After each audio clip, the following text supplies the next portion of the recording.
Okay, consider the sets da da da. They're natural numbers less than 20 again. And again, we have multiples of 3, multiples of 5, and multiples of 6. But now we have these new symbols to tangle with here.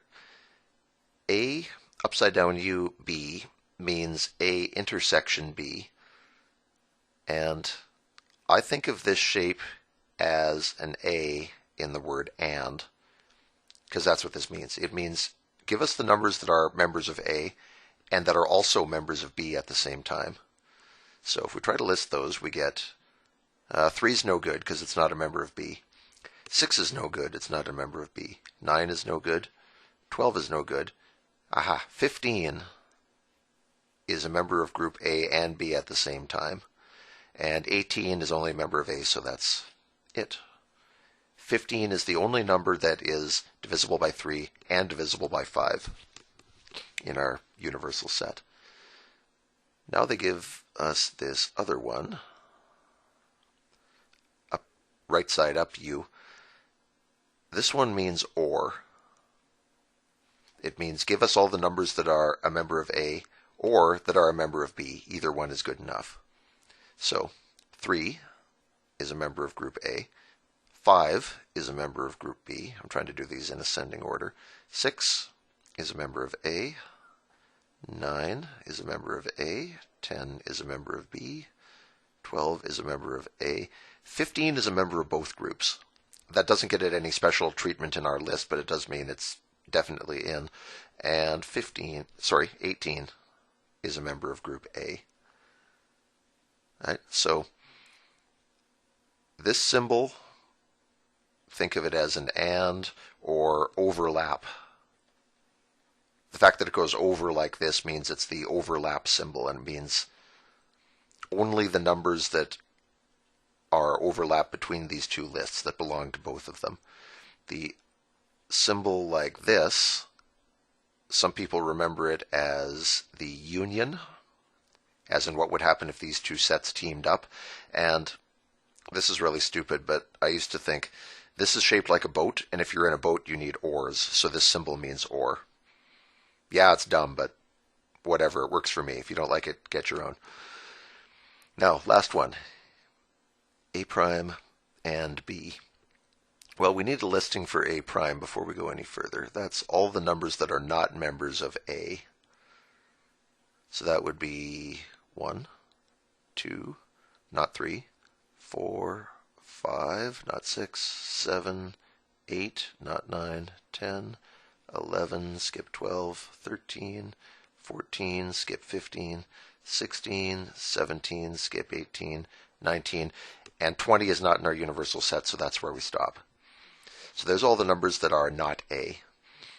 So they want a listing of all the numbers that are not A, these guys, and that are also members of B.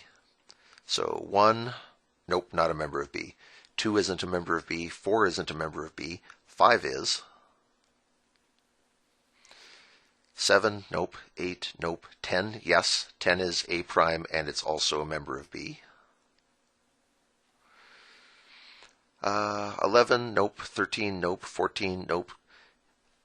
15 was our last chance, and it isn't a member of A prime, so that's no good. 16, 17, 18 are not members of B, so 5 and 10 are it. These are numbers which are not divisible by 3, but that are divisible by 5. So they're not members of the multiples of 3, but they are members of the multiples of 5. Now, what else have they got for us? Write a set equivalent to B and C.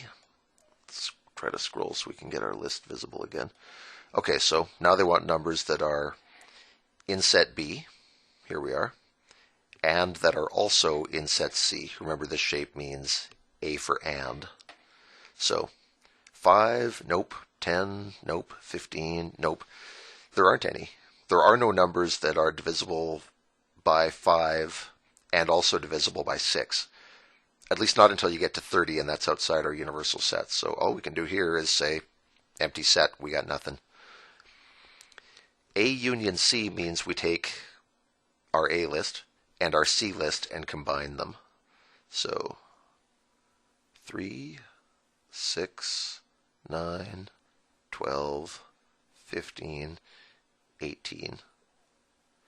That's all the numbers that belong to set A and that also belong to set C. Did you notice we didn't even need set C for this? A contains every single member of this set plus some other ones. I don't know if it actually comes up in this lesson, but when that happens, we say that A is a superset of C. If A has everything that C has plus some more, then that makes it a superset. So, for instance, people are a superset of girls, because if you had all the people in the world, you'd have all the girls covered as well, plus some other ones on top of that. If you had breakfast foods is a superset of waffles because it contains waffles plus other things. And in this case, A was a superset for C. It means C didn't even need to be there. A had it all covered. Now they switch this around to be an A for and, so this means give us numbers that are in A and also in C. 3, nope. 6, yes. 9, nope. 12, yes. And 15, nope. 18, yes. Easy enough. All right, now they start getting really evil on us. This is turning into what they call symbolic logic, where you take a sentence and tear it apart into sets, and then use ands and ors to knit them all together. Okay. Just like in any other kind of math, you start inside the parentheses when you have a series of propositions like this. So the first thing they want us to do is B union D. B union D, I'm just going to do that first, is every number that's in B, which is 5, 10, 15, combined with all the numbers in this list. So that gives us 2, 4, 5, 6, 8, 10 is in both lists, that's nice, 12, 14, 15 from set B, 16, and 18. Okay, that's just B union D. It's 5, 10, and 15 combined with all this stuff. Now they want A ANDed with all this. So we have to take this list and list A, the multiples of 3, and see what numbers are on both of those lists. 3, nope, isn't on this list. 6 is. 9, nope. 12, yes. 15, yep. And 18. So these are numbers which are in group A, and they're in either group B or group D. This reads A and, parentheses, B or D. And that's your result at the end. And they keep getting worse. I'm going to have to clear some space here.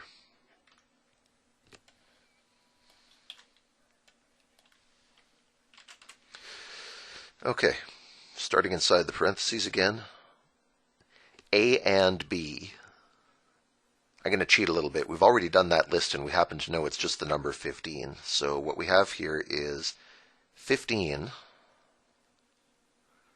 a set with just that number in it, in union with set D, which is all this stuff.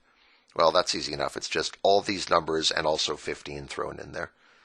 So we get 2, 4, 6, 8, 10, 12, 14, 15, 16, and 18. Okay, all of set D and also this number thrown in. And finally, not A and not B negated. There's a shortcut for this, but we'll power through it the long way first before we worry about that. So we've got the numbers that are not in A. That's 1, 2, 4, 5, 7, 8, 10, 11, 13, 14, 16, 17, 19. That's A prime. ANDed with, in other words, intersecting with, not B, which is 1, 2, 3, 4, 6, 7, 8, 9, 11, 12, 13, 14. I'm skipping all the numbers that are in part B, or set B. 16, 17, 18, 19. Okay. So if we AND that together, 1 is on both lists, 2 is on both lists, 3 isn't, 4 is on both lists, 5 isn't, 6 isn't, 7 is on both lists. Remember, we're doing AND, so we're looking for like overlap. We're looking for things that are in the first list and the second. 8. 9 is only on one list, 10 is only on one list, then we get 11. 12's only on one, 13's on both. 14's on both. 15's on neither. 16's on both. 17's on both. 18's only on one, and 19 is only on one. So what have we got here? These are numbers that are not divisible by 3, and they're not divisible by 5. You can check through here, and sure enough, these are numbers that are divisible by neither 3 nor 5. And now they want us to negate that. So they're saying, okay, you got this big list of numbers. Now this last prime is saying, okay, not those numbers. I'm going to switch colors here. This final prime is saying, okay, got this list. You got everybody worked out who's on that list. Now we mean everybody other than those guys. So now we have to negate this. We take our universal set, all the numbers 1 up to 19, and we're saying not 1, not 2, 3 can belong, because this is now our, these numbers are banned. This prime is saying, I want all the numbers that are not on this list. So 3 is okay, 5 is okay, 6 is okay, 7 and 8 are out, 9 is still okay, 10 is okay. This is our blacklist. These are the guys who are not blacklisted. 12 isn't blacklisted. 13, 14, 15 isn't blacklisted. 16, 17, and 18 isn't blacklisted. Now, I'll show you the other way of doing this. This is outside the scope of this course, but in case you're finding logic cool and interesting, you'll kind of like this. When you have an entire expression like this, and there's a negation outside it, you can take this negation and actually distribute it through the parentheses. And here's what happens when you do. You get A prime prime, which is like not A. That becomes just A. Here you get B prime prime, which is like not B, or minus B. That simplifies to just B. And then one more thing happens. When you do the prime of an AND, it turns into an OR, and vice versa. If this were an OR and you primed it, it would turn into an AND. So this expression that they gave us with all the primes and all this extra junk in it actually just meant any member of set A or set B, and you can see that's true. This list contains all the numbers that were in set A and also all the numbers that were in set B. So we won't get into it all that far, but there are ways to simplify these expressions and manipulate them and show that they're equivalent to something simpler. And in deep logic, you take really complicated expressions or sentences or ideas, turn them into symbols like this, and then use logical algebra, it's called Boolean algebra, to simplify those down into sentences or ideas that are easier to analyze. And lets you deal with very confusing ideas and make sense of them more easily. It's interesting stuff.